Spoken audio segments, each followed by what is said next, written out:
mi cargo en Virbac, yo soy el director técnico de animales de compañía de Virbac, y la función principal que yo tengo es la educación continua de los médicos veterinarios, obviamente en Colombia, pues a nivel nacional, y pues ahorita en compañía de INVAP como aliado, pues la idea es también hacerlo aquí en Ecuador a nivel nacional también. Entonces la primera vez que yo vengo a Ecuador, muchísimas gracias, me han recibido hasta el momento excelente, ya he estado en Cuenca, Guayaquil, Quito, mañana voy para Ambato y muy chévere, o sea, la gente es muy acogedora. Listo, muchísimas gracias por eso.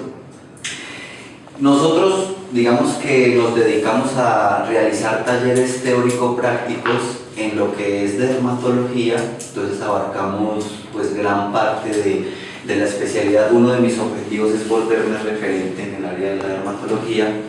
Llevo 3 años practicando hasta el momento, llevo 8 años de egresado como médico veterinario, tengo una maestría en farmacología, tengo un internado en el hospital de Harandegui en Miami. Me encanta la medicina interna, me apasiona la cirugía, en especial la ortopedia, y pues los 3 añitos que llevo en dermatología me han parecido interesantes, pero me sigue apasionando más la cirugía. Me parece espectacular, me parece genial.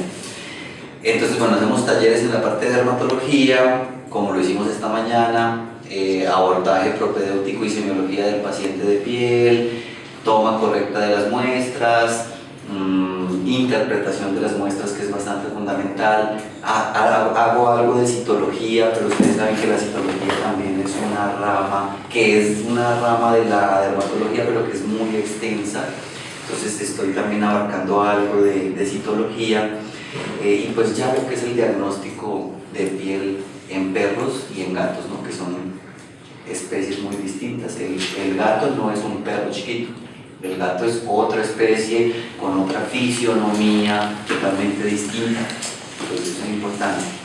Y hacemos talleres en anestesia. Entonces hasta el momento en los talleres de anestesia llevamos 5 segmentos.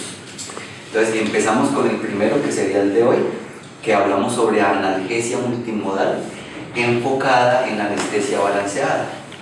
Ustedes saben que lo primordial en un paciente es el control del dolor, ¿cierto? Si yo controlo dolor en ese paciente que va a ser sometido a algún tipo de procedimiento quirúrgico, pues la anestesia va a ser balanceada en él. Entonces voy a tratar de reducir los riesgos anestésicos sobre ese paciente, porque recuerden que no hay anestésico seguro, no hay anestesia segura. El anestesiólogo la tiene que volver segura, tratando de reducir sus dosis y manteniendo estable el sistema cardiovascular y respiratorio. Entonces, claro, en eso empata lo que es la analgesia multimodal, que hace parte de eso. Todo procedimiento que va a ser sometido a una cirugía, sea que sea una cirugía estética, por llamarlo así, va a generar dolor, va a generar injuria tisular, va a generar inflamación, y pues obviamente eso complica la cicatrización, bueno, etcétera, etcétera. Y si el paciente ya viene con un dolor agudo, pues obviamente el paciente es sometido al procedimiento, pero es un paciente que va a tener una pésima recuperación, una pésima cicatrización. Entonces tengo que hacer primero control del dolor multimodal y luego ahí sí someterlo a la anestesia. Imagínense si es crónico. Y el problema es que nosotros a veces no sabemos manejar el dolor, ni siquiera sabemos manejar el dolor agudo, entonces no podemos someternos a un manejo de dolor crónico. Entonces eso es muy bueno, es muy interesante. El segundo segmento que nosotros hacemos, o sea, digamos que una segunda fase que haríamos, Dios mediante, el otro semestre, son bloqueos locoregionales, que ustedes saben que hacen parte fundamental también de la cirugía y hacen parte fundamental más de la anestesia. Un tercer segmento es la anestesia epidural lumbosacra, que también es muy buena y es muy importante, porque hagan de cuenta es como un bloqueo, pero yo lo hago desde la rama espinal posterior hacia abajo, y estoy evitando que mi paciente tenga bloqueos frénicos, bloqueos vagales o bloqueos directamente desde el sistema nervioso central, y yo ya no necesito llevarlo a un plano, sino lo mantengo inducido y ya. Entonces eso es muy bueno. Listo. Un cuarto segmento es hablar de monitoreo hidroterapia, que a veces nosotros fallamos un poquito en eso. Entonces no sabemos cuándo un paciente está en acidosis, está en alcalosis o está entrando en una acidosis metabólica y ya está en alcalosis respiratoria.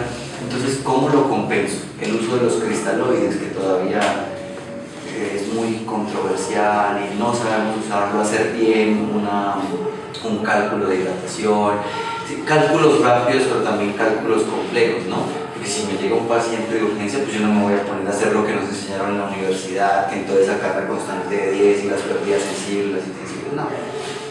Constantes rápidas, para eso ya tenemos juguetes como las bombas de infusión, ¿cierto? Esos son juguetes maravillosos que nos ayudan mucho en eso.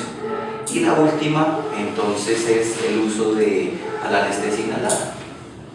Entonces, uno a veces tiene una maquinita de anestesia muy bonita, con un vaporizador de isoflurano, con un vaporizador de sevoflurano, de pronto hasta con respirador automático, pero está de adorno porque no la saben usar, o la sabe usar solo una persona, y si esa persona ese día se fue de vacaciones, no estaba muerto, estaba de parranda. Entonces, obviamente la idea es entrenarnos todos para eso, pero pues como les digo, son segmentos diferentes, ¿no? Porque son especialidades muy largas, muy extensas, que en 2-3 horitas pues no nos vamos a volver anestesiólogos, no nos vamos a volver dermatólogos. Entonces vamos a hablar sobre analgesia multimodal. Llega el paciente que va a ser sometido al proceso anestésico o al proceso quirúrgico. Entonces ese paciente se trata como cualquier paciente, debe llenársele una historia clínica, ¿cierto?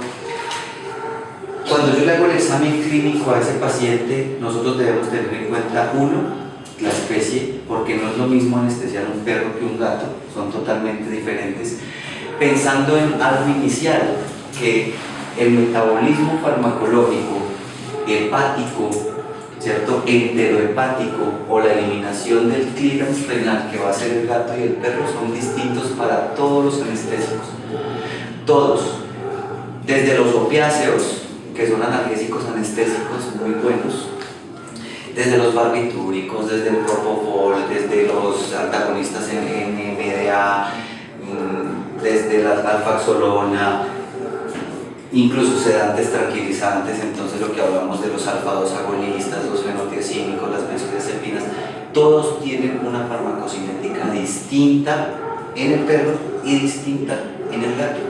Entonces eso es lo primero que yo tengo que recordar y tener muy presente. Entonces si es perro, si es gato. Lo segundo, recordar que el perro y el gato comparten una conformación anatómica llamada braquicéfalo, que lo vuelve delicado a la anestesia, ¿cierto? Tiene varias connotaciones en su formación faringolaringia a nivel epiglótico, que lo hace un poco más delicado a los procedimientos anestésicos, y que si yo llego a producir una parálisis o bloqueo faríngeo, pues no voy a respirar y voy a producir un bloqueo respiratorio. Otra cosita importante, recordar que existen interacciones fármaco-paciente según raza, porque es que el tema es que nosotros manejamos diferentes razas en una especie o en dos especies. Entonces pasa también, como en medicina humana, que en ciertos países ciertas razas, o bueno, ciertos, no sé, ciertas, no digo especies humanas, porque o sea, ciertos diferentes tipos de razas de países tienen unas enfermedades que por ejemplo acá no las tenemos nosotros. Pasa lo mismo con los perros y los gatos. Entonces, claro, van a tener interacciones farmacológicas de que, por ejemplo, el paciente va a ser delicado a X tipo de molécula. Por ejemplo, los perros galgos carecen de un gen, se llama el gen MG, en el cual ellos son delicados a los barbitúricos. Entonces, por un gusto, coja un galgo y aplique el etiopentano, se muere inmediatamente porque no puede degradar el barbitúrico. Pacientes como por ejemplo los bobtail son delicados a las acepromacinas, bueno, a todos los fenotiazínicos, acepromacina, clorpromacina. Entonces, eso tenemos que tenerlo muy presente. ¿Dónde puedo averiguar todo eso? Están farmacologías excelentes.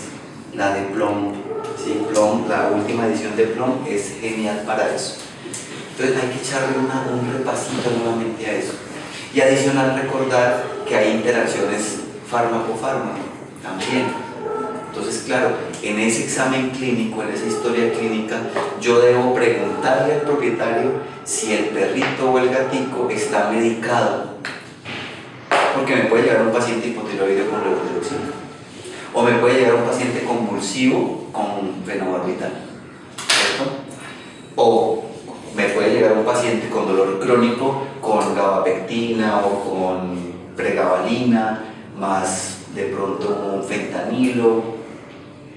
Entonces tengo que tener consideraciones anestésicas distintas sobre ese paciente. Me puede llegar un paciente con un digitálico, con pimovendan, con un inhibidor IECA, y todos esos fármacos van a tener interacciones farmacológicas con los anestésicos. Entonces miren que eso es fundamental, pero no nos vamos a enfocar en eso porque nos demoraríamos toda la tarde hablando de interacciones farmacológicas. Es un capítulo muy bonito pero muy extenso.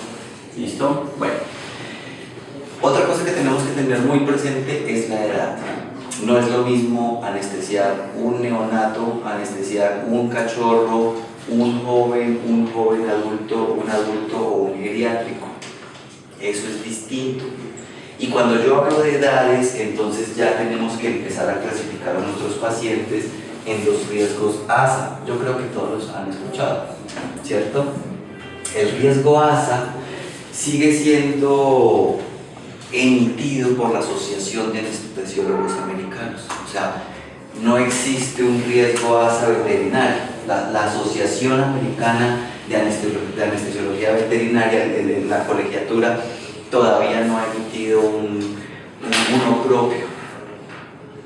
Entonces ellos dicen que para qué, que finalmente este ASA se puede manejar igual. ¿Listo? Ahorita lo recordamos.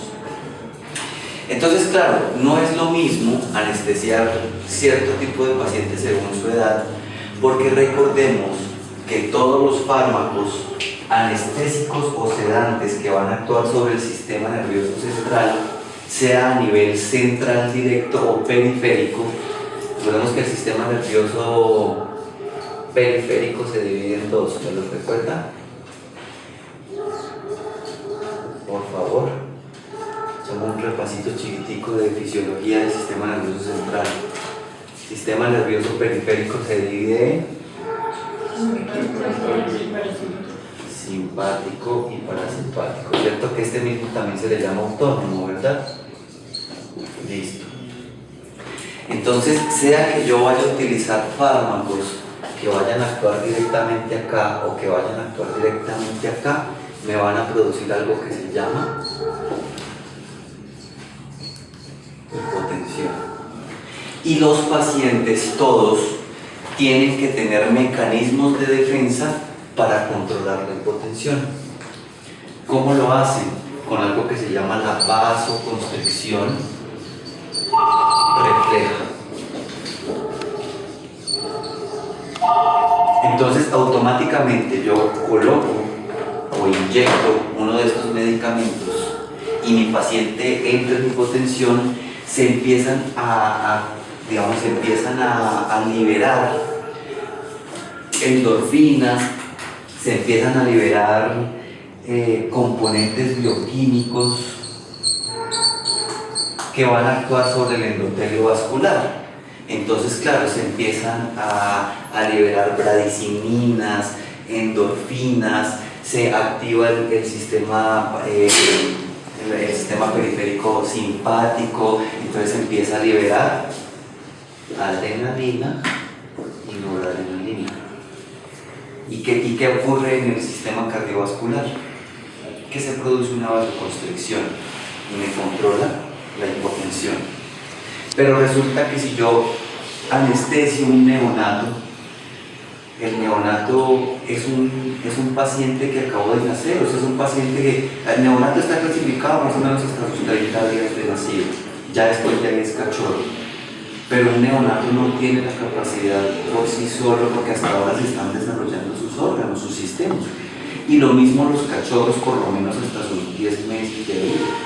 Entonces son pacientes delicados. Un joven adulto, un adulto, pues ya tiene una capacidad mucho mejor para protegerse y para poder producir esta vasoconstricción refleja, que es bastante indispensable.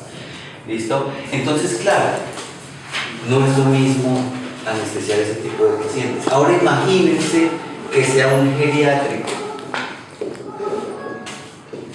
y el paciente geriátrico de los 7 años hacia arriba ya es geriátrico. O sea, independiente de cómo esté su sistema hepático, su sistema renal, su glomérulo, independiente de cómo esté su sistema cardiovascular, el paciente de 7 años hacia arriba ya está clasificado como un geriátrico. Entonces, él ya empieza a tener daño sistémico, obligatoriamente, sí o sí, eso nos pasa a nosotros también. Yo ya estoy viejo, yo ya empiezo a tener daño sistémico. Entonces no voy a recibir la anestesia de la misma forma y la vasoconstricción refleja pues no va a ser igual. Entonces eso es importante, ¿listo? ¿Y a qué más me ayuda la vasoconstricción refleja? Cuando se produce hipotensión se disminuye el gasto cardíaco, baja el gasto cardíaco, ¿cierto? Se disminuye el cronotropismo y el dronotropismo.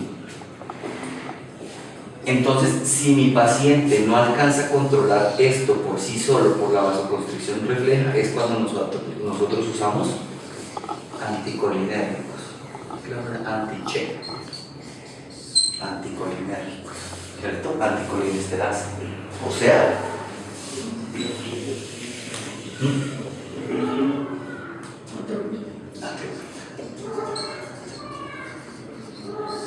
¿listo? Si él mismo no sale por sí solo, pero se supone que tiene que salir por sí solo. Yo soy de la escuela que la atropina no la uso siempre como protocolo obligado. Yo la uso si realmente mi paciente la requiere. Entonces ahorita hablamos un poquito de la atropina. ¿Listo? Entonces claro, el paciente sale de la vasoconstricción refleja por sí solo, él mismo controla su gasto cardíaco y empieza a mejorar por sí solo el cronotropismo y el ionotropismo. ¿Listo? Porque también, ¿qué pasa cuando el paciente entra en hipotensión? Aparte de que se alteró la frecuencia cardíaca por el gasto cardíaco, disminuye la presión arterial. Entonces tiene que controlarlo. O sea que también se me activa ¿qué? El sistema ¿qué? Muy bien. Renina, angiotensina, aldosterona. Renina por el pulmón, angiotensina por el hígado y aldosterona por el riñón, ¿cierto? O también la glándula adrenal tiene que ver mucho ahí, ¿no? También me ayuda a liberar aldosterona. Es muy chévere recordar todo esto. Es un tipo de enfermedad sistémica discernible. Es un cachorro, una cachorra joven que va a ser sometida a una ovariesterectomía. En el mejor de los casos, en el mejor ejemplo, ese es un paciente asa1 en medicina veterinaria, ¿cierto? Ya no se hacen los cortes de cola, ni tampoco las ablaciones de pabellón auricular, eso ya no se hace. Eso es estético, eso no, y es antiético ya para el paciente, ¿no? Pero también serían asa1, digamos, si se van a hacer ese tipo de procedimientos. ¿Listo? Un paciente asa2 ya es un paciente que no tiene riesgo sistémico, pero puede empezar a tener enfermedades discernibles que ya requieren un procedimiento quirúrgico no estético. Entonces, por ejemplo, pacientes con ruptura del ligamento cruzado anterior, pacientes con ruptura del ligamento colateral medial, pacientes con displasias de cadera avanzados, pacientes fracturados, o sea, pacientes de ortopedia, ¿cierto? Pero pues obviamente que no ponga en riesgo la vida del paciente, o sea, que no haya ningún tipo de daño sistémico. Eso es un asa2. Un paciente asa3 es un paciente que ya empieza a tener enfermedad discernible y que puede llegar a tener enfermedad sistémica leve a moderada. Entonces ahí entran los geriátricos. Entonces, paciente de 7 años que ustedes le van a realizar procedimiento anestésico, en su hojita de anestesia ya va hasta 3. Obligado. ¿Listo? Obligado. Entonces son pacientes que, por ejemplo, ya empiezan a tener de pronto neumonías, de pronto bronconeumonías, traqueobronquitis, por ejemplo. Pacientes que pueden llegar a empezar a tener grados de deshidratación altos por algún tipo de infección. Son ASA3. ¿Listo? El paciente ASA4 es un paciente que ya tiene riesgo sistémico alto, severo. ¿Listo? Bueno, podemos decir de moderado a severo. Entonces son pacientes con falla renal, falla hepática, agudo o crónica. Es uno de los dos. ¿Listo? Complicaciones ya avanzadas, por ejemplo un chun portosistémico que nunca se diagnosticó y de repente el paciente ya empezó con una encefalopatía hepática por ese chon, y a ese chon ya lo que hizo fue generar una intoxicación sistémica de la sangre. Pacientes con sepsis, la sepsis es súper delicada de tratar, lo más complicado. Un paciente con sepsis es un pacientes de UCI son complicados. Bueno, y el paciente ASA5 es un paciente que, independiente de la intervención, si se interviene o no se interviene, es un paciente moribundo. El paciente ya va a fallecer sí o sí. O sea, el pronóstico es de negativo a reservado, tristemente, con dolor, pero así es. ¿Listo? Y existe otra clasificación que se llama la E, que es paciente de emergencia. Esa está muy aparte de que llega el paciente politraumatizado y pues no vamos a tener el tiempo de hacer un listado y llenar la historia clínica. Eso se debe para el final. Un paciente que se atiende rápido. Bueno, llegó el paciente, ya le hice el ASA, entonces ya va a entrar a quirófano, ya el cirujano lo revisó, se hace el plan anestésico. Entonces, el plan anestésico, cirujano y anestesiólogo siempre deben conversar. No son enemigos, son partners. Sí, son llaverías. Entonces, claro, el anestesiólogo tiene que preguntarle al cirujano qué discernió en el examen clínico. Entonces, no, mira, yo encontré esto, voy a hacer este abordaje, me voy a demorar tanto tiempo. ¿Para qué? Para que el anestesiólogo diga, ok, entonces vas a hacer fractura, vas a intervenir el miembro posterior, entonces yo te voy a hacer un bloqueo femoral, o te voy a hacer un bloqueo del plexo braquial, craneal o el caudal, o te voy a hacer un bloqueo de todo el lumbar posterior, o te voy a hacer un bloqueo torácico. ¿Listo? Y adicional, el paciente es agresivo, entonces primero tenemos que inducirlo de cierta forma, porque recuerden que el estado de alteración y excitación cuando un paciente es agresivo aumenta en exceso las catecolaminas y aumenta en exceso el cortisol, y el cortisol es la hormona enemigo número 1 de los anestésicos, porque no le agarran. No le agarran. O sea, tocaría poner al paciente con una dosis intravenosa directa de propofol para poder hacerle eso. Pero ustedes se lo pueden inyectar intramuscular y ese paciente se les va a demorar 20, 30, 40 minutos en llegar a un estado sedativo. Entonces eso les interrumpe su protocolo anestésico. Entonces, claro, hay que saber manejar ese tipo de pacientes. Eso es fundamental. ¿Listo? Entonces, bueno, se hace ese protocolo anestésico, el cirujano me dice que es un paciente ASA3, entonces yo ya sé que el paciente, yo ya como anestesiólogo sé que es un paciente ASA3. ¿Qué más tiene que hacer el anestesiólogo ahí en un plan anestésico? Mirar si ese paciente lo voy a manejar únicamente en TIVA, Sí saben que es TIVA, ¿verdad? Anestesia intravenosa, ¿listo? Anestesia total intravenosa. O si voy a hacer en ese paciente anestesia inhalada. Entonces inmediatamente el anestesiólogo, según peso del paciente, según índice corporal del paciente, según espirometría, según otras cosas que tiene que hacer el anestesiólogo, tiene que medir muchos parámetros en ese paciente. Entonces, claro, antes de entrar, él ya debe saber la frecuencia cardíaca, la frecuencia respiratoria, debe saber el pulso. Importantísimo para un anestesiólogo medir la presión arterial del paciente y todas, sistólica, media y diastólica. Entonces aquí entra algo controversial, porque ¿será que esos aparaticos que me miden la presión arterial externa son confiables? O mejor prefiero seguir midiendo la presión arterial invasiva. Yo me quedo con el invasivo. Pero pues obviamente si no tengo el aparatico, pues me toca usar el de medición externa, ¿sí? Con manguito ahí en la cola, en la arteria coxígea, ¿listo? Pero necesito ir midiendo la presión, ¿listo?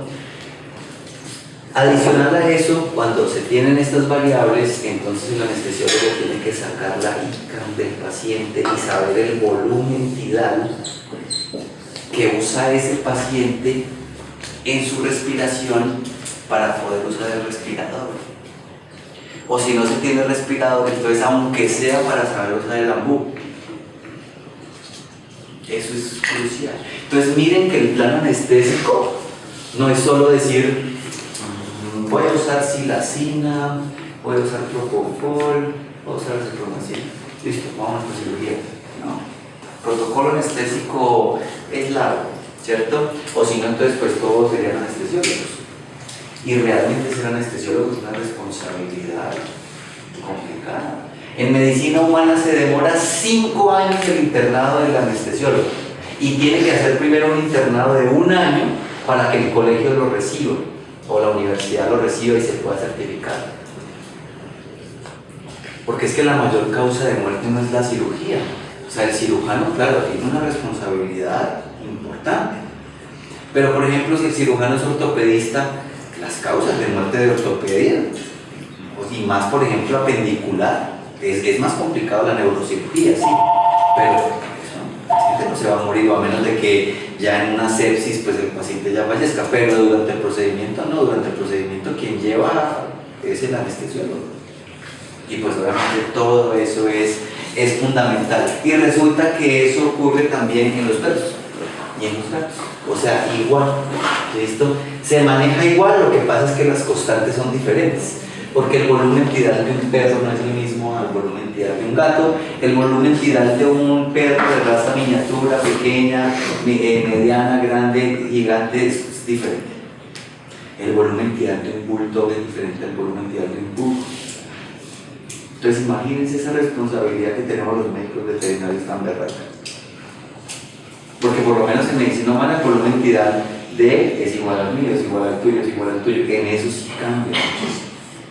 ¿Listo? Bueno, entonces ya hicimos el protocolo anestésico y el anestesiólogo ya sabe qué decisiones tomar. ¿Bien? Bueno, hablemos un poquito de la preparación del paciente. Cuando nosotros ya vamos a preparar a ese paciente, algo que nunca debemos olvidar es que ese paciente tiene que ir con el ABC. Entonces tiene que ir con la vía aérea o el airway, tiene que ir con la vía sanguínea o el bloodway y tiene que ir con una vía circulatoria, el circulatorio. ¿Listo? Entonces canalizamos una vía permeable con un buen catéter. ¿Listo? Un buen catéter muy controversial. Una vez leí un artículo muy importante sobre el uso de catéter de 24 en un paciente. ¿Sí? Son catéteres que se van a dañar más rápido, ¿sí? Se taponan mucho más rápido, ¿sí? Pero que si tengo un paciente, ¿listo? Entonces, bueno, pero lo importante es una vía permeable que yo esté seguro que me va a durar buen tiempo y durante el procedimiento anestésico o el postoperatorio no la voy a perder. ¿Listo? Entonces, canular ese paciente, empezar líquidos, y esto es fundamental porque resulta que el paciente hace vasoconstricción refleja. ¿Estamos de acuerdo? Por sí solo. Pero yo le puedo ayudar, y la mejor manera de ayudarle al paciente a que él tenga una buena vasoconstricción refleja es recuperando la volemia. ¿Y de qué manera yo recupero la volemia? Los líquidos. Muy bien, líquidos. Entonces está lo que hablábamos ahorita, ¿no? Coger, y si ese paciente es sano, pues destroza. Al 0 puntos. Si ese paciente ya empieza a tener de pronto una complicación, o bueno, de pronto en acidosis, o yo tengo miedo que de pronto el paciente me entre en acidosis porque vamos a usar barbitúricos, o porque voy a anestesiar con acitromicina, entonces me voy con un cloruro al 0,9 o un lactato, ya según el caso. ¿Listo? Pero si yo en el examen clínico discierno que mi paciente tiene las proteínas plasmáticas totales disminuidas por una albúmina, y adicional a eso ya veo que empiezo a tener fallos en las plaquetas por culpa de esa albúmina, entonces yo tengo que compensarlo primero con un. Entonces tengo que empezar a usar coloides.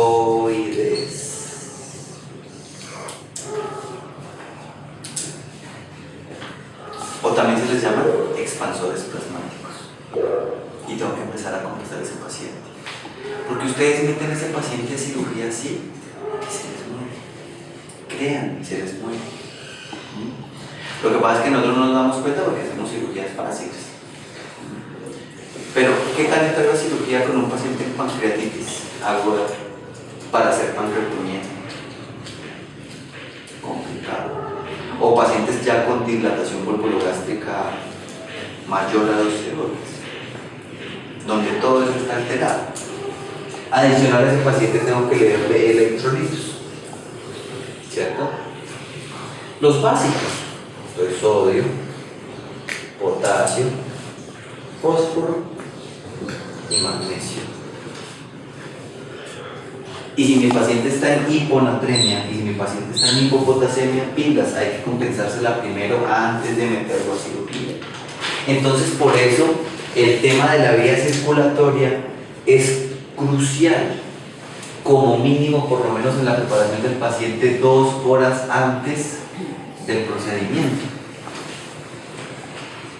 O bueno, que es que no me puedo demorar tanto, porque no sé qué, bueno, entonces 1 hora aunque sea, pero hay que hacerlo, eso es obligatorio. Y el problema es que nosotros nos llega el paciente, lo canulamos y no lo metemos en una cirugía. Entonces, no, a ver, cuando uno es anestesiólogo y uno es cirujano, uno tiene que ser tranquilo. Uno no puede ser acelerado, ¿cierto? Porque imagínense un cirujano nervioso y que sea de tejidos blandos. Y que se le vaya una vena o una arteria. No, espérate, ojalá suave. Con su avena y su pitito.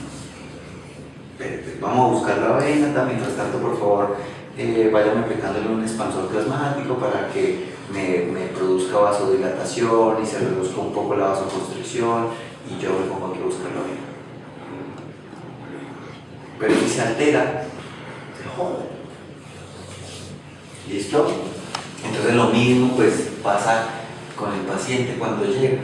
Tengo que tener calma, decirle al propietario que me lo traiga en la mañana, que me lo traiga con ayuno de sólidos, con ayuno de líquidos, decirle que me lo deje lo más temprano posible y que en la noche está saliendo.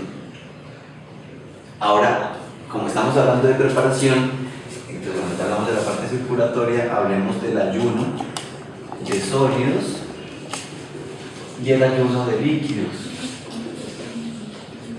¿Qué dicen ustedes? ¿Cuánto es el tiempo máximo para ayunar un sólido a paciente? 6 De 6 a 8 horas. Muy bien. Ya está comprobado, muchos gastroenterólogos tienen muchos artículos, que si de 6 a 8 horas supero el ayuno de sólidos en un paciente, que empiezo a tener muerte del enterocito. Imagínense, aún hay pacientes de 12 horas de ayuno. Pobrecitos los pacientes. Lo que pasa es que uno no se da cuenta de las cosas porque son pacientes jóvenes, sanos, fuertes, que se compensan por sí solos, ¿cierto? Como o sea, ley de sobrevivir, ¿cierto? Entonces no, llevo 12 horas sin comer. Lo que pasa es que uno habla, ¿no? Oiga, tengo hambre. Ellos no, ellos chillan, y uno, ay, pobrecito, les duele, tiene hambre. ¿Listo? Entonces, bueno. ¿Y el ayuno de líquidos qué dicen? ¿Cuánto es lo mínimo para lo máximo? 2, 4. 2, 4. Entonces resulta que el vaciado gástrico de sólidos se produce en 6 horas. En 4 horas ya empieza a haber liberación de ácidos gástricos y ácidos pancreáticos, ¿cierto? O sea que en 6 horas ya no hay nada en el estómago, ya todo se está metabolizando. Entonces, ¿para qué tanto tiempo? Y si el de sólidos se demora ese tiempo, pues imagínense el de líquidos, en 1 hora ya el paciente no tiene agua en el estómago. Porque recuerden que la gran mayoría del cuerpo es agua, o necesita agua para todos sus procesos metabólicos. Entonces imagínense pacientes con 12 horas de ayuno de líquidos. No, es un paciente que va a sufrir el riñón. Recuerden que para hacer una tasa de filtración glomerular, el glomérulo necesita agua. Ahora se las pongo más grave. Imagínense que ese paciente tiene 7 años y yo lo ayuno 12 horas de líquidos. Le jodo más el riñón. Y después nos preguntamos fisiopatológicamente, ¿y por qué le dio fallar en la cisterna? Entonces, son cosas a tener en cuenta, ¿listo? Bueno, otra cosa importante que yo debo hacer cuando preparo a mi paciente antes de ir a la vía aérea, porque pues para intubar al paciente pues tengo que inducirlo, o sea, tengo que llevarlo a cierto plano. Entonces, vamos a estar acá. Otra cosa importante antes de, o sea, cuando lo estoy preparando, es el uso del AINE, el uso del antibiótico y el uso de la premedicación que ese paciente tenga. Entonces, que el paciente está con levo y la cirugía la vamos a hacer bien temprano en la mañana. Entonces recordemos que siempre, si el paciente es hipotiroideo, su primera levotiroxina debe ir en ayunas. Entonces ustedes se la dan y 2 horas. Recuerden que hay interacciones farmacológicas. O el paciente es un paciente con hipertensión pulmonar que va medicado con un IECA más un ahorrador de potasio como diurético y tiene de pronto, no sé, aloperidol o tiene propanolol, ¿cierto? Un beta bloqueador. Entonces tengo que aplicarlo 2 horas antes del procedimiento, porque puede llegar a generar interacciones farmacológicas con los anestésicos que yo vaya a usar. ¿Listo? Y el AINE y el antibiótico, ¿por qué también 2 horas? Porque resulta que aquí ya empezamos a hablar de analgesia multimodal. Entonces resulta que si yo quiero aplicar un AINE, para que el AINE me haga efecto antiinflamatorio y me haga efecto analgésico, se supone que en teoría y en lógica, pues yo quiero que ese producto farmacológico me empiece a actuar perioperatorio, o sea, en el momento de la cirugía. Entonces yo me imagino que si yo lo aplico, me va a empezar a hacer efecto ya. Falso. Resulta que los AINES son los fármacos que más unión a proteínas plasmáticas tienen. O sea, el 98% del AINE se une a proteínas plasmáticas totales. Solo un 2% del AINES va a cumplir su efecto, va a cumplir su acción. Y resulta que para que el AINES haga un pico plasmático, ¿se acuerdan esto? ¿Se acuerdan qué era eso? ¿Cómo se llamaba?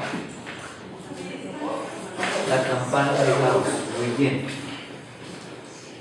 La campana de Gauss me sirve para medir la concentración y el tiempo de efecto y eficacia de un fármaco.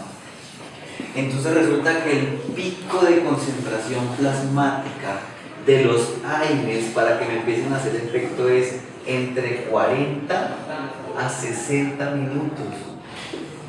Imagínense. O sea que el AINE no me hace efecto inmediatamente. Entonces también tengo que aplicarlo entre 1 a 2 horas antes de iniciar el procedimiento. Y bueno, que estar hospitalizado no es muy bonito, que le hagan una cirugía no es muy bonito, pero de pronto alguien ha estado hospitalizado, alguien le ha hecho procedimientos, se han dado cuenta cómo hacen esos procedimientos, lo medican a uno antes del procedimiento, lo tienen a uno con líquidos antes del procedimiento. No lo meten de una quirófano, a menos de que sea una urgencia, una emergencia. Nosotros debemos tratar de hacerlo de la misma manera, de una forma organizada, con logística. Porque alguna vez en una clínica me decían, no, es que yo no puedo hacer eso porque es que yo opero todo en la noche. Y pues está bien, pero pues organícese, reciba a sus pacientes a cierta hora, dígale a sus pasantes o a sus médicos que empiecen a canalizar y a medicar a sus pacientes a cierta hora, que se dedique cada uno a un paciente y ya cuando se llegue la hora pues usted empieza a operar. Entonces primero opera este, después opera este, después opera este y termina. Entonces es tema de logística, es tema de organizarse. ¿Listo? Bueno, y con el antibiótico pasa algo parecido. Recordemos que dentro de todos los grupos de antibióticos nosotros tenemos dos.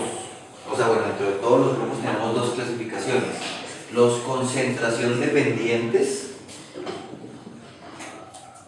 y los tiempo dependientes. Y también entra aquí el tema de la campana de Gauss. Entonces, los concentración dependientes, como por ejemplo las quinolonas, los macrólidos, son antibióticos que ustedes lo aplican, empieza acá una curva y empiezan a hacer esto.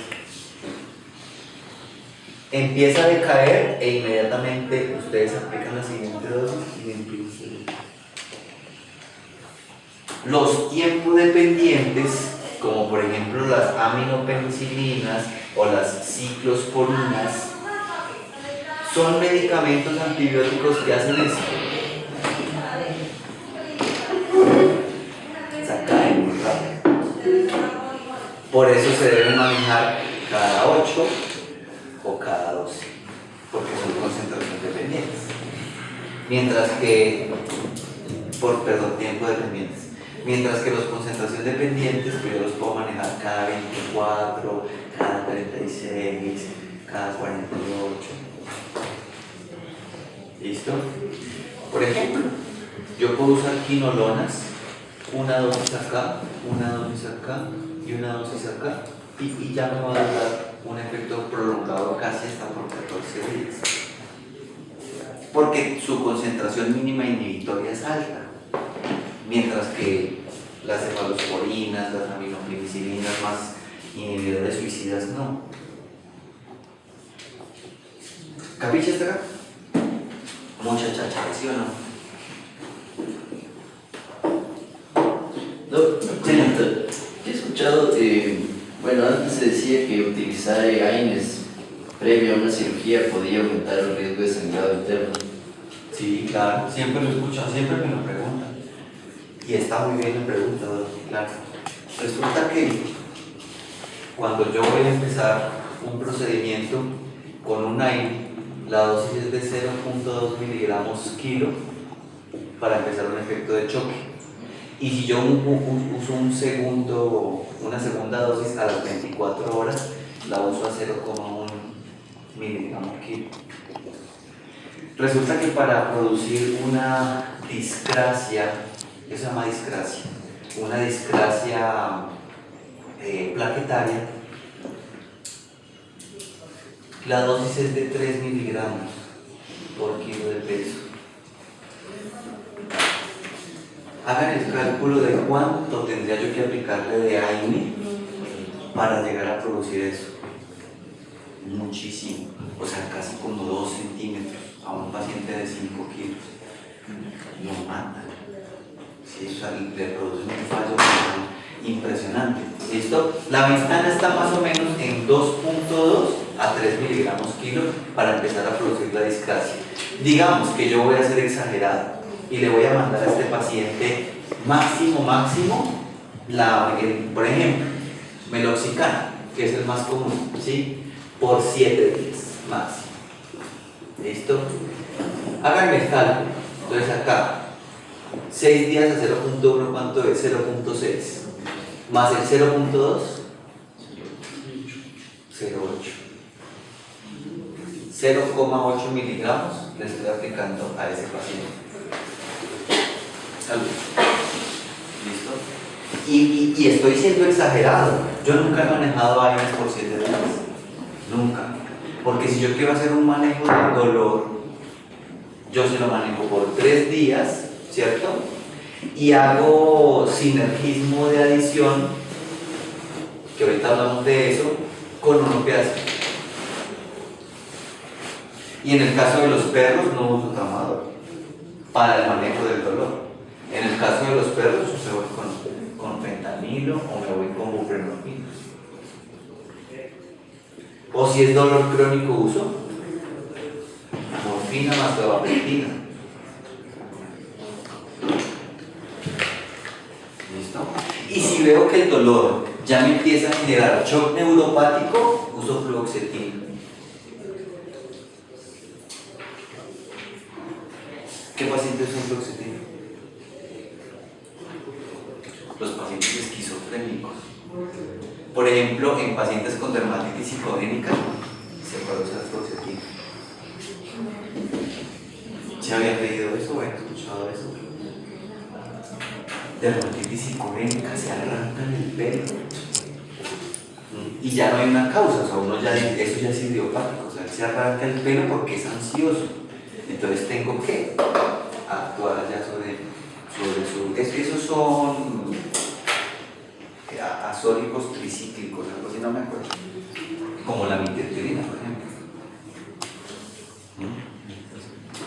Una pregunta, ¿el ayuno de sólidos es lo mismo para gatos como para perros? Sí, igual, ese sí es igual para los gatos. ¿Listo? Pilas porque el gato es mucho más delicado en su estado renal que el perro. Por eso las dietas húmedas en los gatos deberían ser estrictas, porque ellos requieren mucha agua, o sea, su alimentación debería basarse en agua en el alimento, por eso son húmedos. ¿Listo? Bueno. Entonces, bien, queda respondido. Listo. Entonces, claro, usar solo una dosis de 0.2 miligramos en esa cirugía no va a producir ninguna discrasia plaquetaria del paciente. ¿Listo?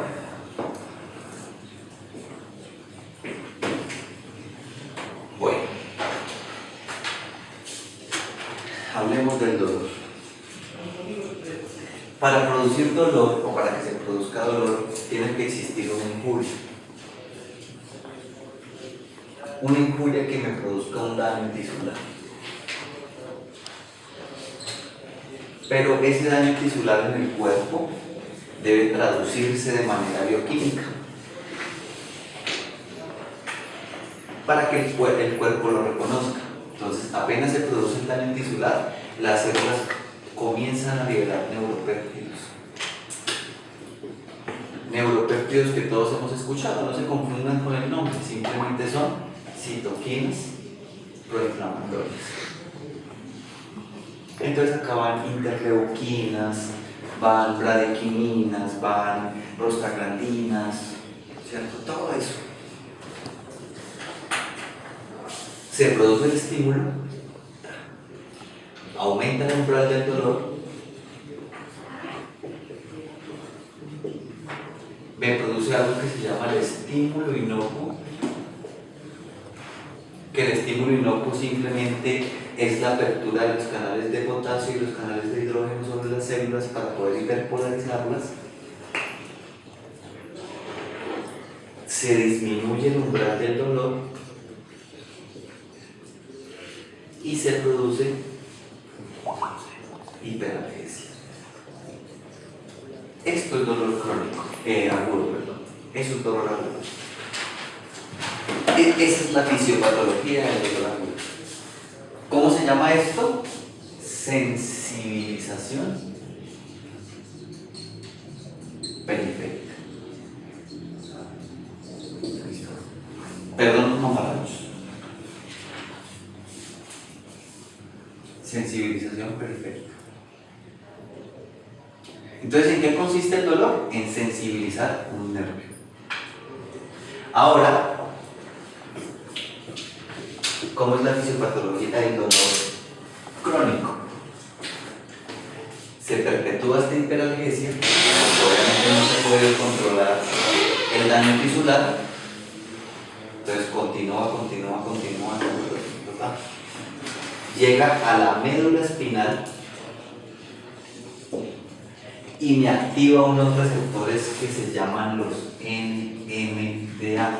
¿Los han escuchado? ¿Sí? ¿Los han escuchado? Premio para que me digan que no los NMDA. Son los receptores N-metildiaspartato, que son los encargados de modular el dolor sobre la médula espinal. Resulta que existen fármacos inhibidores de los N-metildiaspartato. ¿Quién me dice qué fármacos son inhibidores de los N-metildiaspartato?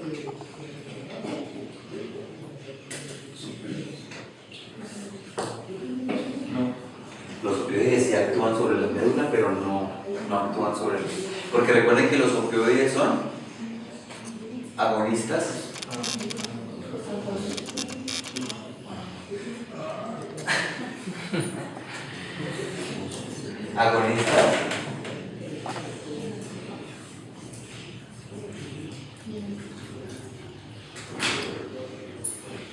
agonistas mu kappa y delta,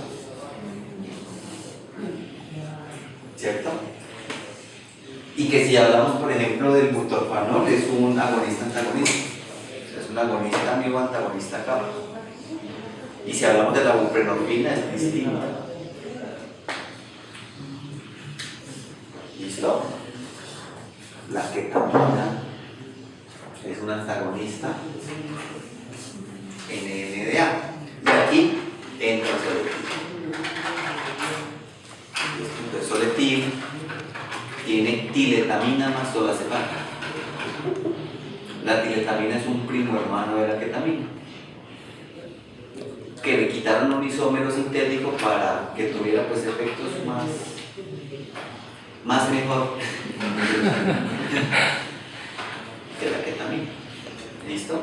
Entonces ya al final hablaremos de la tiletamina, del soletil, pero quería que supieran que actúa ahí sobre los N-metildiaspartato. ¿Listo? Y resulta que les estoy hablando de dolor, o sea que quiere decir que esos amiguitos, o sea los disociativos, también me ayudan a controlar el dolor. ¡Qué chévere! ¡Wow! ¡Genial! ¿Listo? Entonces, se activan los NMDA y como la médula espinal es la encargada de modular el dolor, o sea, la médula espinal es la encargada de decir si ese dolor agudo continúa siendo un arco reflejo entre la placa motora y la médula espinal o si directamente sobrepasa y llega al sistema nervioso central. Todo el cuerpo tiene receptores nociceptivos, pero el único encargado de controlar el dolor es el cerebro, no hay más. Se tenía que decir y se dijo. Punto. ¿Listo? Entonces, listo. Entonces, ¿qué pasa aquí? Entonces, cuando llega a la médula espinal, se produce el estímulo inocuo. Recordemos que el estímulo inocuo, entonces, Entonces es apertura de canales de potasio, apertura de canales de hidrógeno para producir hiperexcitación o para producir hiperpolarización de las membranas nerviosas y llegar acá, ¿cierto? Llegar acá pero produciendo ¿qué? Hiperalgesia. Hiperalgesia. Esto es dolor crónico, muchachos. Dolor crónico. Claro, está acá. Pueden preguntar lo que quieran, que yo sé que este es un tema denso y cansón.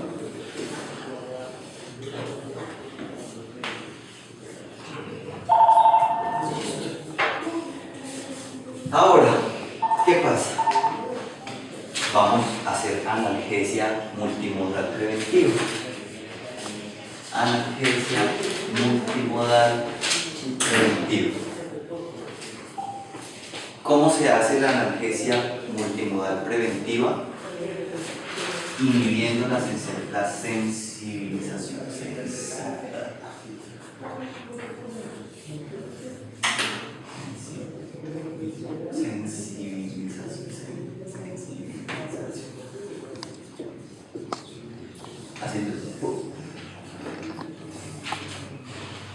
¿Cómo la inhibo?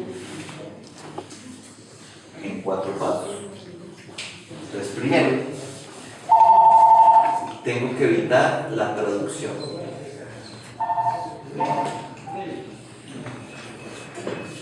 Entonces, claro.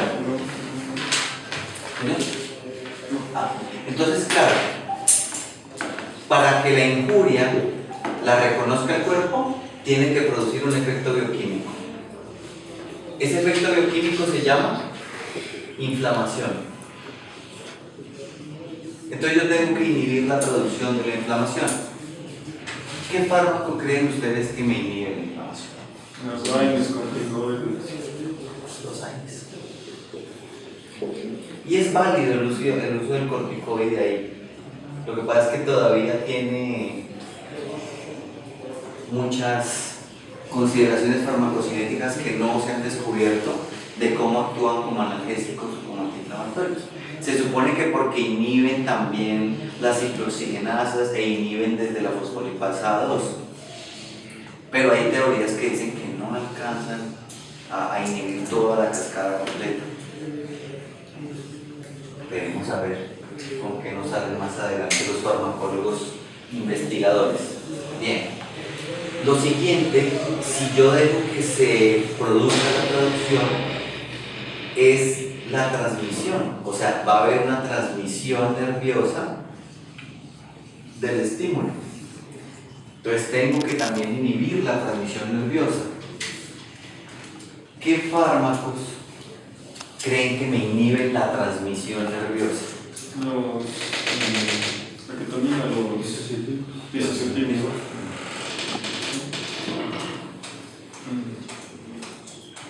Les ayudo, es local. ¿El qué? Es local. Me digo ok. Si se deja continuar la transmisión, entonces va a llegar a la modulación.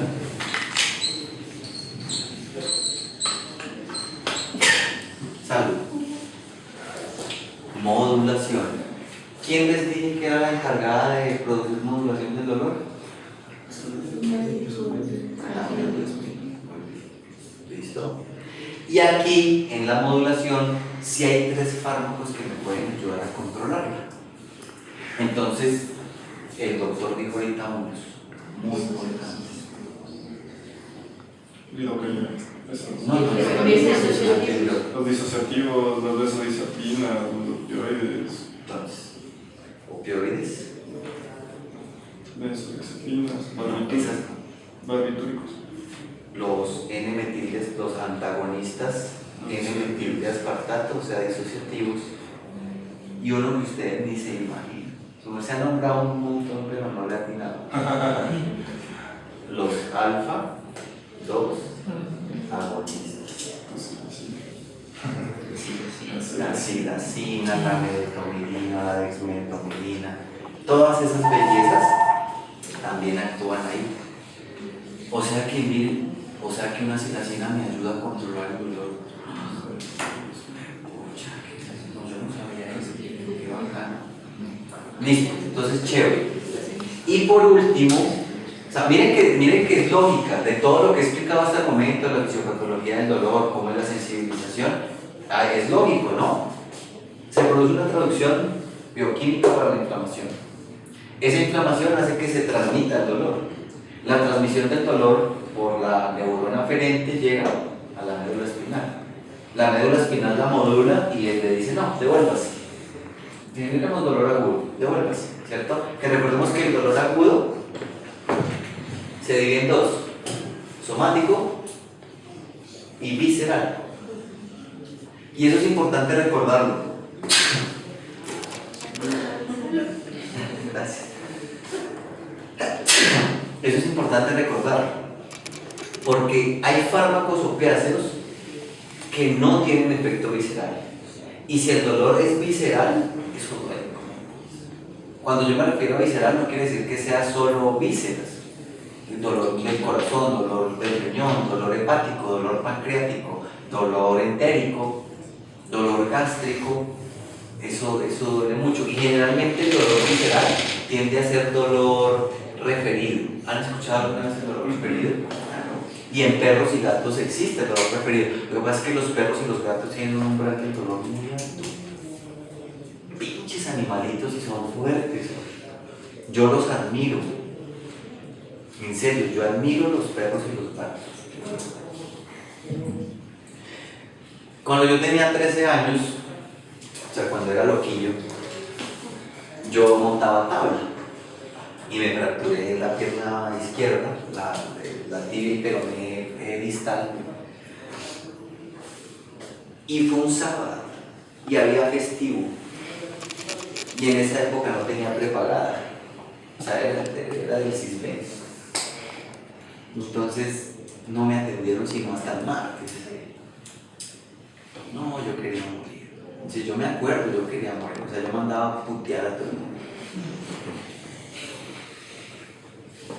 ¿Cómo hacen los perros para durar fracturados y estar ahí como... Yo he visto perros que están fracturados y... Mi hermano, pero usted ¿cómo hace? ¿Ah? Entonces, tienen un umbral de dolor muy fuerte. ¿Listo? Demasiado fuerte. Entonces, nosotros tenemos que aprender a controlar ese dolor, ¿cierto? Entonces, bueno, ¿el dolor referido cuál es? Entonces, le duele el riñón, pero se traduce en una pierna, ¿cierto? Le duele el páncreas o tiene dolor visceral, pero se traduce en otra parte del cuerpo, ¿sí? Entonces, yo me he replanteado algo que me gustaría de pronto como realizar un dolor, una investigación sobre la hiperalgesia en esos pacientes. Llega un paciente con claudicación, una claudicación de apoyo, grado 1, grado 2, ¿cierto? Y yo le hago todo, le tomo radiografía, le tomo ecografía, reviso bien todos sus pares craneales, o sea, le hago un examen neurológico exhaustivo a ese paciente. No hay nada, no hay daño muscular, nada, el paciente no ha recibido trauma, nada. Y el paciente coge. Le empiezo a manejar dolor preventivo, ¿sí? Uso un AINES, que no le va a ayudar mucho, pero le va a ayudar. Pero lo sinergo con un opiáceo. No le hago bloqueo, porque digamos que no sé en dónde es el dolor, pero simplemente lo hago con un opiáceo y lo hago con un opiáceo que tenga alta potencia. Entonces, por ejemplo, uso fentanilo o uso butorfanol, ¿sí? Porque el butorfanol es más postoperatorio, más como para control del dolor. El fentanilo lo ideal es manejarlo en bomba de infusión, mientras que el butorfanol yo lo puedo manejar en una dosis por 12 horas. Pero el butorfanol tiene una acción potente, tiene un potencial de acción de 8, o sea que es alto en la escala del dolor. Y deja de coger. O sea que estoy manejando dolor crónico, o sea, estoy manejando dolor visceral. Entonces, latos también existe. Y se puede presentar de muchas formas, de muchas manifestaciones. ¿No les ha pasado que llegan pacientes que gritan de repente? Y no claudican, no tienen fracturas. ¡Ah! ¿Dónde será el dolor de perro? Entonces pueden ser dolores referidos. Todavía eso está en investigación clínica y bueno. ¿En dónde ingresa el uso de este es del analgésico que más utilizan en Estados Unidos, metomidona? Medetomidina. Medetomidina. Es también lo que bajo. ¿Eso sí es que en Colombia? No, todavía no ha llegado. Ojalá. ¿Cuál es la diferencia entre ese fármaco y los que nosotros manejamos? Porque como no he manejado aquí, no. A ver, tenemos de los tratados japoneses, tenemos la silacina, que es la más comercial, ¿cierto? La más comercial de Latinoamérica, ¿cierto? Tenemos medetomidina, tenemos demedetomidina y tenemos dexmedetomidina. Listo. Esta es la molécula original, la silacina, ¿cierto? ¿Qué pasa? ¿Qué hace la industria farmacéutica? ¿Qué hacen los químicos farmacéuticos? Empiezan a retirar isómeros de este fármaco y empiezan a probar sus efectos. Entonces de ahí sale la medetomidina.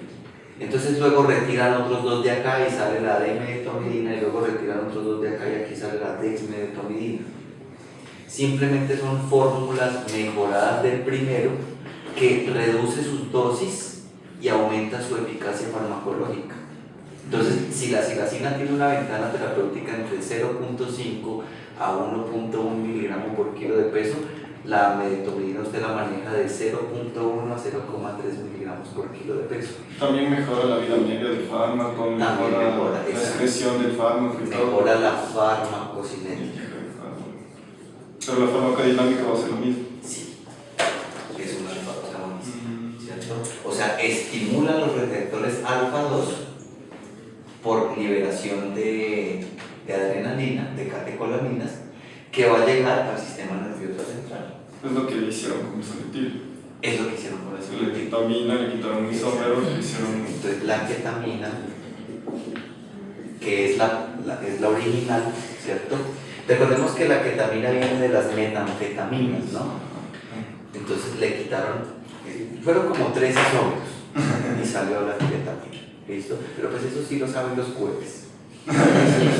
Eso es otra cosa, o sea, la química eso es otra cosa rara. Definitivamente estudiar es para los químicos. No, mentira. Bueno, entonces, por ejemplo, las dosis de la dexmedetomidina ya se empiezan a manejar en microgramos. Entonces se manejan 0.5 microgramos, más o menos a un microgramo por kilo de peso. Entonces resulta que un frasquito de dexmedetomidina que viene en 10 ml vale 500 dólares. Pero son 10 personas. Listo, vale 500 dólares, pero no, pues póngale que yo voy a usar de a 0.1 para esas son dosis muy pequeñas.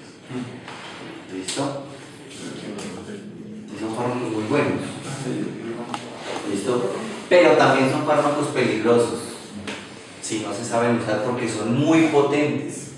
Entonces, si la silacina es altamente hipotensa, imagínese la dexmedetomidina. Si usted se sobrepasa un poquito de la dosis, se lleva al paciente. ¿Listo? Bueno, entonces, íbamos ahí. Entonces la médula espinal ya no aguantó más el dolor, ya era dolor somático, se volvió dolor visceral, ya no aguantó más y le dice, ay hermano, yo ya no me encargo más de eso, encárguese usted. Mira a ver qué hace. se lava las manos y se lo manda al sistema nervioso central. Los únicos fármacos que actúan sobre el sistema nervioso central son los anestésicos generales, no hay más. No hay más. Entonces, los pacientes con dolor crónico deberían manejarse en terapia de sueño. Por eso es que se usan opiáceos tan potentes que su acción potencial contra el dolor tiene que ser entre 8 a 10. Por eso es que se usa morfina, oximorfina, hidromorfona para el control del dolor crónico. Por ejemplo, no nos vayamos tan lejos, los pacientes de cáncer son pacientes con dolor crónico, son pacientes que van con morfina, con hidromorfona, porque estos, aparte de que tienen una acción de modulación sobre la médula espinal, actúan en el sistema nervioso central. Son muy potentes. Los voy a poner a leer un poquito, o sea, lleguen en la noche o mañana o cuando ustedes tengan tiempo de leer sobre todos los opiáceos. Porque recordemos que tenemos 3 grupos de opiáceos. Tenemos los agonistas parciales mu, tenemos los agonistas completos mu también, y tenemos los agonistas antagonistas. La mayoría de los que nosotros conocemos son antagonistas parciales mu, que está el tramadol, el fentanilo, la metidina, la petadona, la oximorfona, la morfina, la hidromorfona, pues hay muchos. Pero cambian sus características farmacocinéticas. Entonces, ¿cómo? Les voy a dar un ejemplo. El tramadol, que no es un mal fármaco, el problema es que en el perro no sirve porque el perro es carente del GNM1, y el GNM1 pues es el metabolito al cual se degrada el tramadol, y si el perro carece del GNM1, ahora no todos los perros carecen del GNM1, pero el problema es que yo cómo sé que el perro, no existe una prueba, ¿cierto? No existe una prueba de cassette que me diga que este perro tiene o no tiene GNM1. Entonces resulta que el potencial de acción para el dolor del tramadol es de 2. En el gato es de 4, o sea que ya funciona un poquito más, ¿cierto? Lo comparo con el fentanilo. El fentanilo, que es un opiáceo mu liposoluble, la tramadol es hidrosoluble, tiene un potencial de acción de 6 en el perro, o sea, es mucho más alto. Lo que pasa es que farmacocinéticamente su pico plasmático de acción es de 2 minutos, o sea que en 2 minutos ya empieza a hacer efecto, pero en 25 minutos ya se elimina. O sea que su vida media plasmática es de 12 minutos, entre 10 a 12 minutos. No dura un carajo. El tramadol, en cambio, tiene una vida media de 6 horas, o sea que tiene un pico de concentración plasmática más o menos de 10 minutos, en 10 minutos empieza a hacer efecto el tramadol, o sea que su eliminación ocurre más o menos entre 10 a 12 horas. ¿Sí ven la diferencia? Entonces ahí es donde yo tengo que decir que voy a usar en ese paciente para hacer analgesia multimodal preventiva, inhibición de la sensibilización. Entonces, si ven que tiene lógica, o sea, si ven que todo comienza a conectar, todo con todo, entonces eso es importante. Entonces, colegas, ¿será que con todo esto yo no controlo el dolor? Sí, yo digo que sí, lo que pasa es que hay que saberlo usar, ¿cierto? Entonces, aquí se está usando el principio del sinergismo de sumación, o también de pronto ustedes lo han leído como sinergismo de adición. Existen 2 tipos de sinergismo, sumación y potenciación, ¿cierto? En estos 3 primeros estamos usando sinergismo de adición. ¿Cómo? ¿Qué dice el principio del sinergismo de adición? Que yo puedo cumplir un objetivo farmacológico por diferentes mecanismos de acción. Y lo estamos haciendo, ¿cierto? Mire, esto es un inhibidor de las ciclooxigenasas.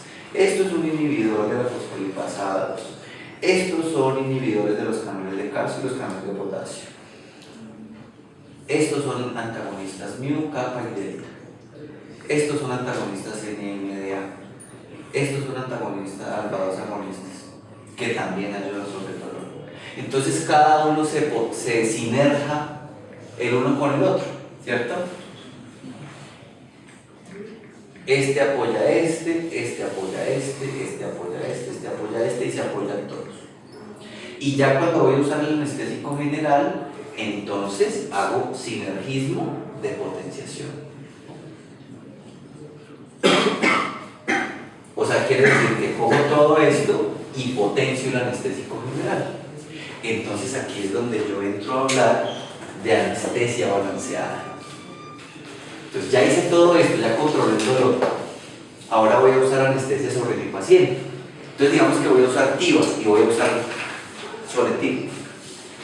Reduzco la dosis del Soletil.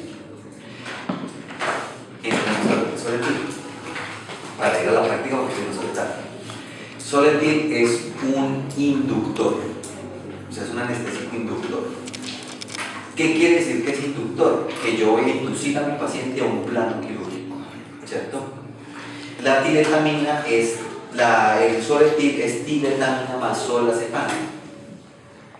Viene en relación de 1 a 1, o sea, viene al 50%, viene 50 miligramos al 5%, quiere decir que vienen 25 miligramos de tiletamina, 25 miligramos de solazepam.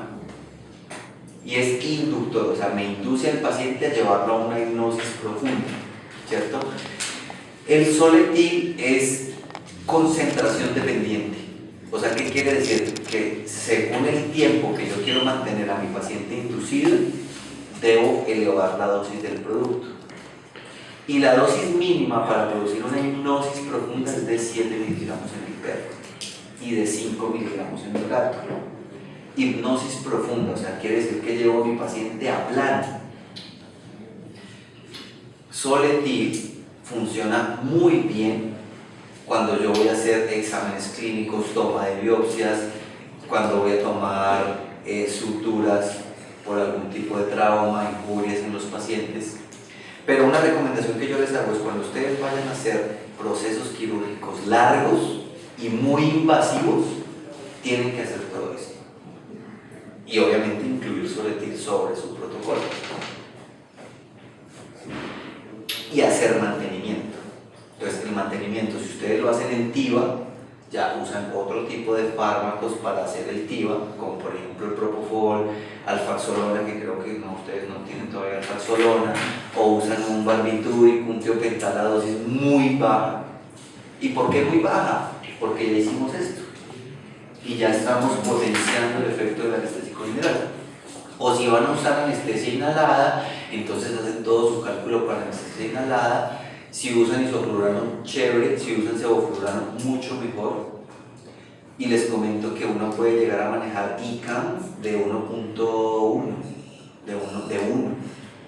O sea, y no a 3 como normalmente lo usamos. Entonces, miren que sí ayuda muchísimo, o sea, sí potencia, ¿cierto? Sí colabora. ¿Listo? Recordemos las dosis de Soletil en perro y en gato. Entonces, en perro, si yo lo voy a usar para algún tipo de examen, para sutura, o voy a hacer profilaxis, cierto, tratamiento preventivo periodontal, lo podemos usar entre 5 a 7. Si yo ya voy a hacer un procedimiento de hipnosis, entonces lo uso de 7 a 10.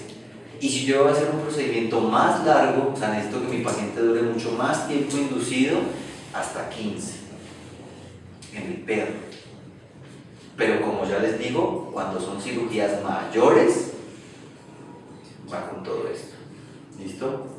En el gato cambia el tema. Entonces, como el gato, su forma de biotransformar la tiretamina y el solazepam es distinta, va a durar mucho más tiempo. Entonces en el gato tienen que, si van a hacer examen o van a hacer una cirugía menor, si por ejemplo una castración en un gatico o una VH en una gatica, Entonces, si van a hacer examen, lo usan entre 1 miligramo kilo a 3 máximo. Si ya van a hacer orquiectomía o van a hacer ovaresterectomía, lo usan entre 3 a 7. Y si ya van a hacer cirugía mayor en el gato, lo usan entre 7 a 10. ¿Listo? Pero cirugía mayor, o sea que ustedes sepan que el cirujano se va a tardar en ese gatico 3, 4 horas y hacen mantenimiento. Porque si ustedes usan una dosis de 5 miligramos kilo en un gato solo para castrarlo, les va a durar 3 días durmiendo. Háganlo por seguro que sí. Y al que lo anestesió le toca hacer guardia. ¿Quién lo manda? ¿Listo? Entonces es importante. Bueno, cuando yo lo compro así, y como es liofilizado, entonces es un producto que es muy estable. Lo guardan en su cajita, les dura los 2 años de caducidad. Pero cuando ustedes lo reconstituyen, les doy un tip extra etiqueta. Ustedes lo reconstituyen, sacan su dosis necesaria, vuelven y lo meten en la cajita y lo meten en la alacena de sus medicamentos. No es necesario refrigerarlo y les dura 3 meses. 3 meses. Pero ¿qué es importante? Y esto aplica para todo fármaco liofilizado reconstituido. Cuidar sus características físico, químicas y microbiológicas. Entonces, primero, no lo expongan a calores extremos. Segundo, no lo congelen.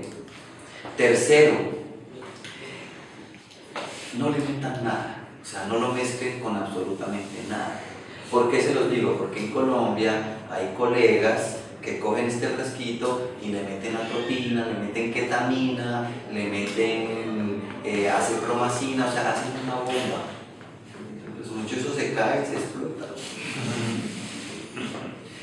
Y les funciona muy bien, miren, yo no digo que no, les funciona muy bien. Pero cuidemos al paciente de esto.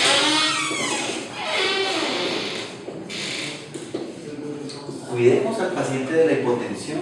Entonces, claro, todos producen hipotensión, pero imagínense yo hacer un sinergismo de sumación para producir más hipotensión. El colega que les comento, que pues nadie lo conoce porque es de allá de Colombia, hace cirugías masivas.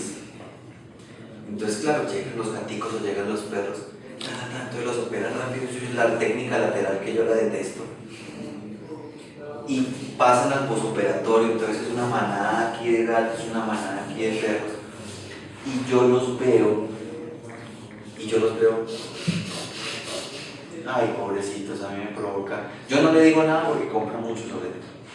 En serio. Pero por dentro yo digo, ay, pena, ¿no? Entonces, claro, usar todo eso que yo les dije está bien, pero hay que usarlo por fases. La anestesia son protocolos, son fases. Entonces, primero hay una preanestesia, ¿cierto? Luego hay una inducción y luego hay un mantenimiento. Y cada fármaco se debe usar en su dosis correcta, en su momento. Entonces, cuando yo hago preanestesia o premedicación, yo tengo que esperar a que mi paciente salga de la hipotensión y uno mismo se da cuenta. Yo, por ejemplo, un protocolo que hago en un paciente ASA 1, ASA 2 es que empiezo con silacina más tramadol, los mezclo los dos porque los dos son hidrosolubles. Lo aplico, el paciente obviamente ya se supone que está con AINES y con antibiótico y con volemia, lo aplico y cojo un fonendo y empiezo. Y cojo aquí la arteria femoral y empiezo. Inmediatamente el paciente entra en hipotensión, o sea, ustedes lo van a sentir. Ese es el primer efecto de la alpradosa agonista, de la silacina. Porque la silacina está clasificada como un neuroleptoanalgésico, o sea, es un sedante tranquilizante, pero algunos farmacólogos lo llaman un neurolepto. Lo que pasa es que no cumple el principio de neurolepto, entonces por eso no ha podido pasar como neurolepto. Recordemos que la neuroleptoanalgesia es la mezcla de un opiáceo con un sedante tranquilizante. ¿Y qué pasa? Que para cumplir el principio de la anestesia yo tengo que cumplir 5 pasos: sedación, tranquilización, relajación muscular, analgesia e hipnosis. Hipnosis leve, moderada y profunda. ¿Para llegar a qué? A un plano 4, estadio 3. Eso es un paciente quirúrgico, ¿cierto? Entonces la silacina, cuando nosotros la aplicamos, hace eso. Y ustedes lo han visto. Entonces el paciente llega, ustedes la aplican y está bien. Ahí comienza. Se baja altísimo. Y el paciente empieza como cuando yo estaba así esta mañana. Me tomé uno. Y después no aguanta más y comienza en el cuello. Y ya después, ya uno le ayuda y ya se cae. Pero el paciente no está anestesiado, el paciente está sedado, tranquilizado y con relajación muscular. Ya tengo que ayudarlo. Entonces yo tengo que esperar a que el corazón se recupere. Entonces una hipotensión puede llegar incluso a bajar a 50 latidos por minuto. Si la hipotensión después de 5 minutos no la supera el mismo paciente, atropellos. De lo contrario no, porque ustedes mismos lo van a ver por auscultación, o si tienen monitor lo van a ver en monitor, que ya empieza a recuperarse por sí solo. Porque ¿cómo se llama el mecanismo de defensa? Que lo hablamos al principio. Vasoconstricción nuclear. Y se cura el paciente otra vez. ¿Listo? Entonces, muchas gracias. Vamos a ir a la práctica. Entonces, ¿qué vamos a hacer en la práctica? El paciente que vaya a ser sometido al proceso anestésico, porque pues, la idea era hacer una cirugía, ¿cierto? Pero pues me comentaron que no hay pacientes para cirugía. No sé. ¿Sí hay? ¿Qué hay? No sé. Sí, una gatita. ¿Es una gatica para VH? No, hay que retirar un keloide de una cicatriz anterior. Ah, ok. De VH. Ok. Yo tengo una pregunta. El doctor Henry, estábamos hoy y me comentó eso. Yo tengo que entendido que un queloide se produce por un hongo. No sé. O sea, el keloide que yo defino es un fibroma que lleva mucho tiempo y está encapsulado. Ah, ok. Un fibroma. Bueno, consultarlo porque el queloide se produce. Vamos a la práctica. ¿Ah? Vamos a la práctica. Listo. Entonces, vamos a coger a este paciente, por ejemplo, lo canulan, Ya está. le pasan líquidos, listo, lo medican. No, eso no está. Necesitamos medicación. Lo medican con analgésico.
clip, video, operación. Yo le subí ahorita a 05. Si quieres, pásaselo a uno, pero. ¿Dónde se está de cero? No, yo le subí dos.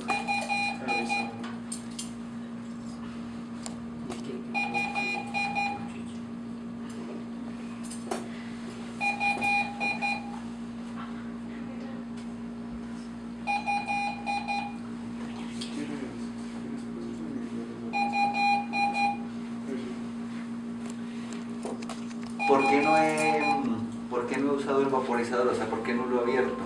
Porque yo quiero que ustedes observen el grado de profundización que puede manejar el soletil solo como inductor. Y en qué momento pues nosotros deberíamos ya empezar a usar la dosis de mantenimiento en el TIVA. O el gato, a diferencia del perro, mantiene los ojos abiertos. O sea, hay una parálisis palpebral total, entonces mantiene los ojos abiertos. Y mantiene el midriasis muchas veces.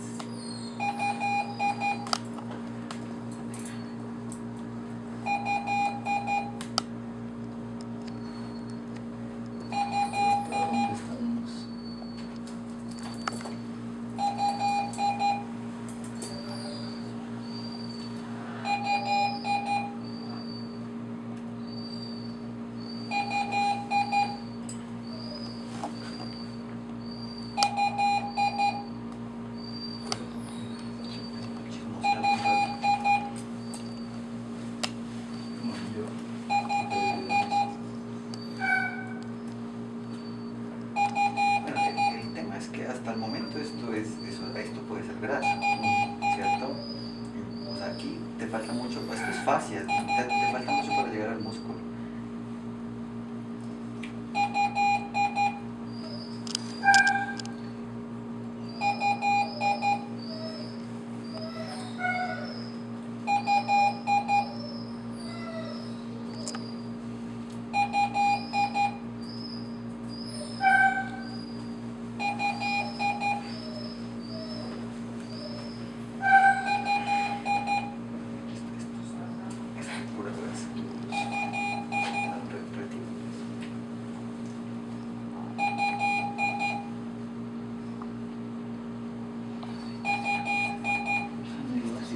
Ahorita sale una víscera ahí.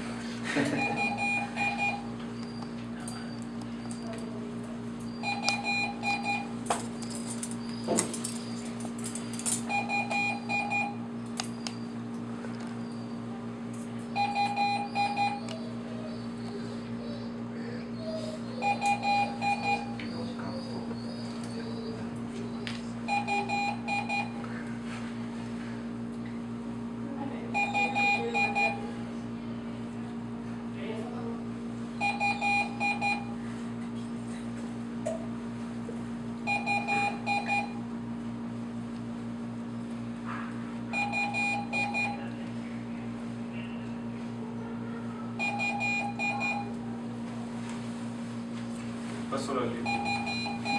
Hicimos lipo, sí.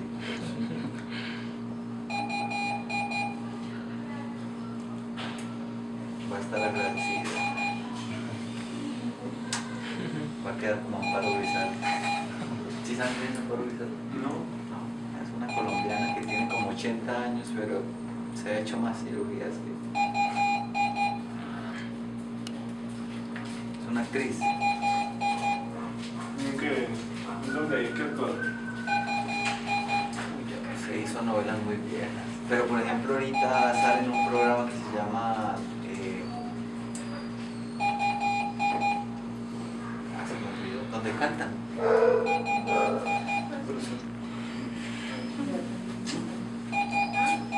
O sea, como La Voz Kids, pero de grandes.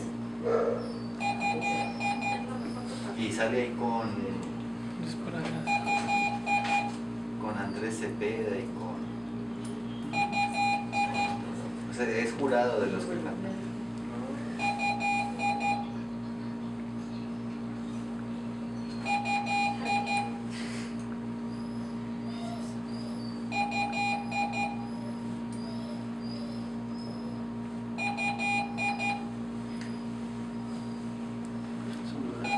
Sí, es que eso...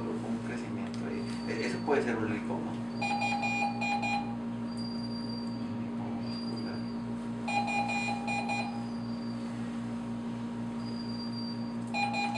Más natural. Acá hay más. Abrimos un poco.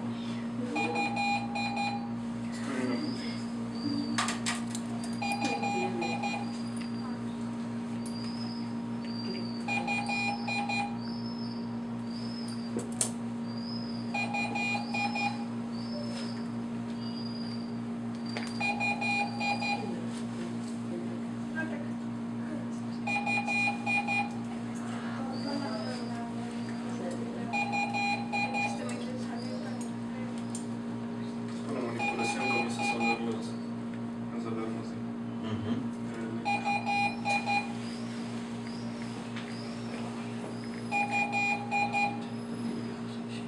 Empieza a sentir.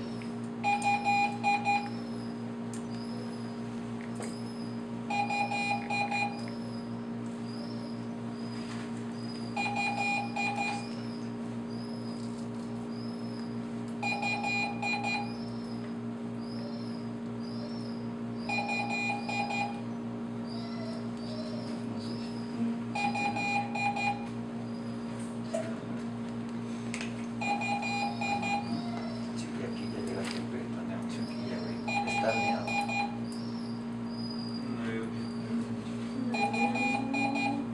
Pero entonces, ok, se hernió, o sea, no cerró bien, pero esto es pura grasa, o sea, No se hicieron nada. pero hay también aumento, ¿no? A ver, espérame. Le reavivo a Ormes con... ¿Cómo le acostumbras a aquí? Generalmente la que aprendí es Yo raspo, sí, o sea, digamos que yo raspo y le voy cortando ahí de repente.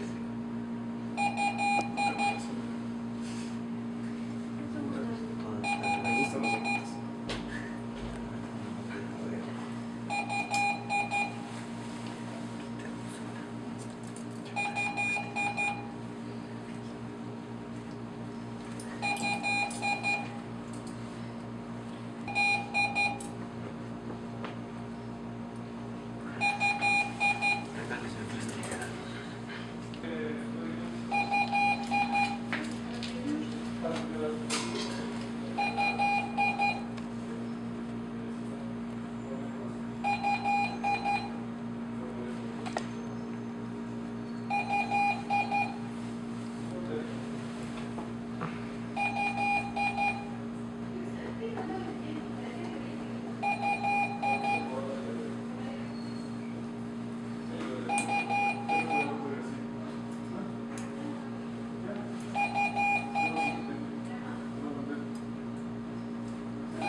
eso pues no se dieron cuenta.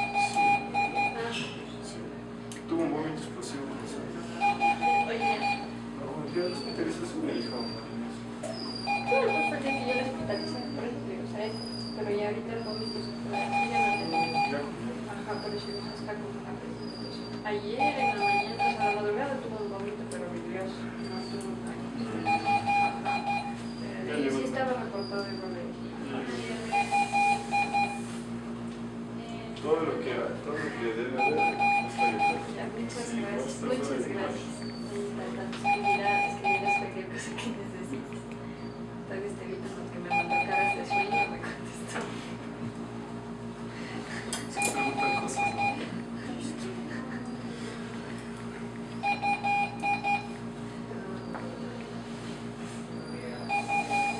¿Y él sabe?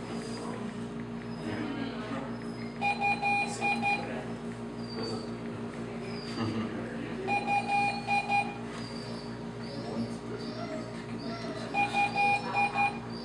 ¿No aguantaba? ¿Esa qué es? ¿Cuánto? Muy delgada, por lo menos. Dos, ¿no? Sí, lo sé. Sí, dos, mejor. Venga.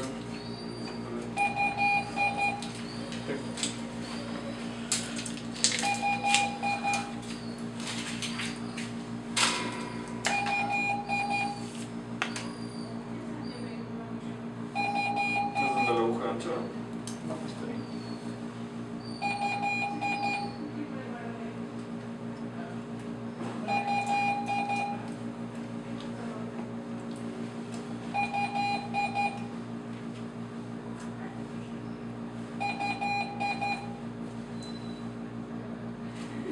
La próxima semana cumpleaños. Bueno, 12. Los 11, la próxima semana. Sí. Sí, es mi gato. ¿Ah, es su gata? Sí. Menos mal la traté de cumplir. A ponerle dieta, por favor. Control de peso. Chula vida.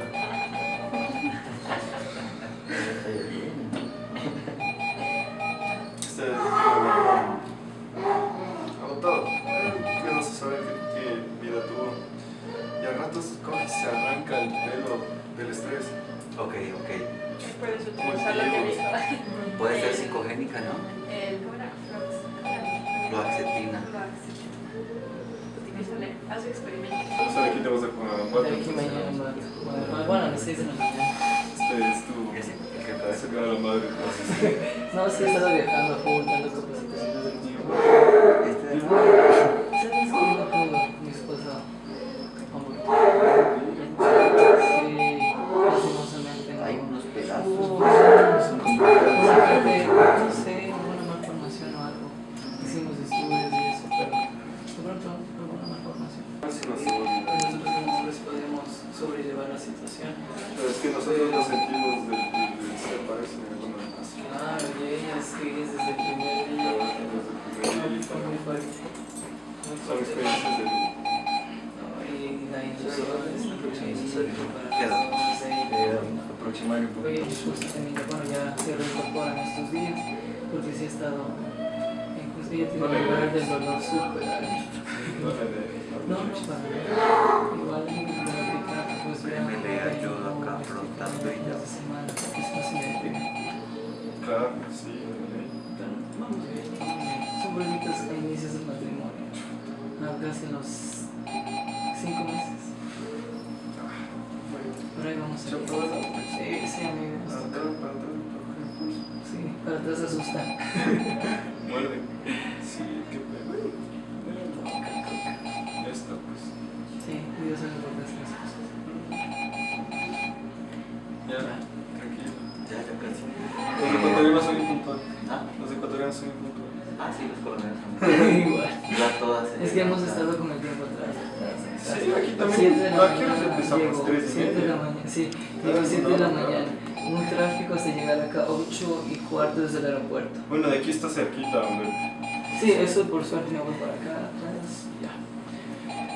Y bueno, sí, a las 7:15 que empecemos ya. Menos mal hiciste jueves, viernes aquí. Ah, el tráfico es terrible. Hasta en bicicleta hay tráfico. Chao. Sí. Hasta luego, gracias. Chao, que estés bien. Gracias. Usted es de Colombia, es de Bogotá, vive en Bogotá. El tráfico ya es peor. Es peor, es peor que aquí. Es bárbaro. Sí, aquí nos quejamos, allá lloras. No, en el allá volante. no. Bogotá es un parqueadero. Sí, o sea, literalmente te estacionas ahí. Sí, es bien chillón. La ciudad con más tráfico en Latinoamérica es Río de Janeiro. Sí. Ah, Tú sí. estuviste allá, ¿no? Claro, pero en cambio es la ciudad que más helipuertos tiene a nivel mundial. Tiene la ciudad con más helipuertos. Increíble. Los helicópteros de tráfico. Ya, ya. Sí.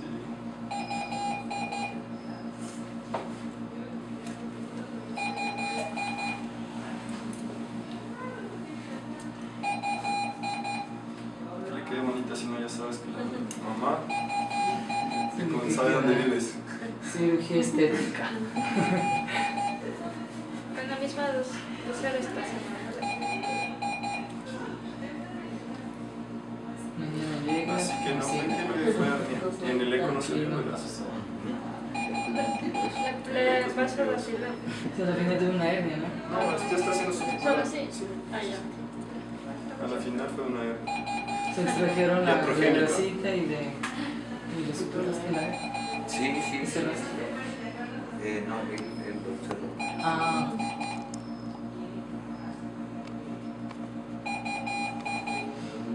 Gomita quirúrgica. Ah, De gato. La dermis. Gomita quirúrgica. Mm. Gomita quirúrgica. No. Vomita. Gomita quirúrgica. Gomita Es- quirúrgica. Es como esos dulces. No sé cómo le dicen igual. Son los ositos de. Sí, son gomitas. Ahora tenemos recepcionista de Venezuela. El loco no entiendo. hablan otro idioma. No, es súper chévere. Es muy El gracioso, osito. pero hablan otro idioma. Y le enseñas. Sí, está loco. Por favor, pásame las llaves. ¿Cómo? ¿Que le alcance? ¿Las llaves? Sí. Bueno, está bien. Eso es por mímicas, güey. A veces sí está acá. Sí, no. Está cerca y tan distintos, ¿no? Sí, eso también decía el doc. Estando casi a 2 horas y términos distintos. Bastante. Siempre son esos. Hay otro instrumento. ¿Hay qué? Hay otro instrumento para Ah. O lagrimita. Música de la demás. Sí. ¿Quién vela? Tú. Yo no, ya salí ya. Uy, ya. Yo ya saqué la Casa conclusión vela. ya. Casa Ah. Decimos que el que peca es llenar Yo ya saqué la conclusión que el cambio es el pecado. Hay veces que no hay nada, llega un pecador y se repleta, pero días de emergencia de ahí mismo todo.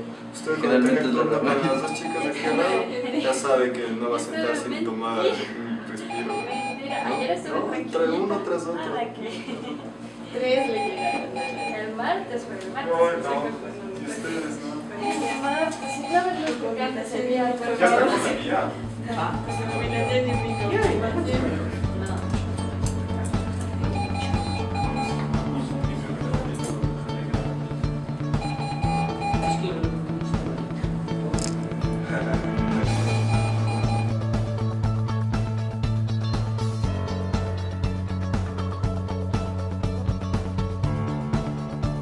Me gustó bastante el uso del soletil, sobre todo después del taller que nos explicaron muy bien cómo utilizarlo.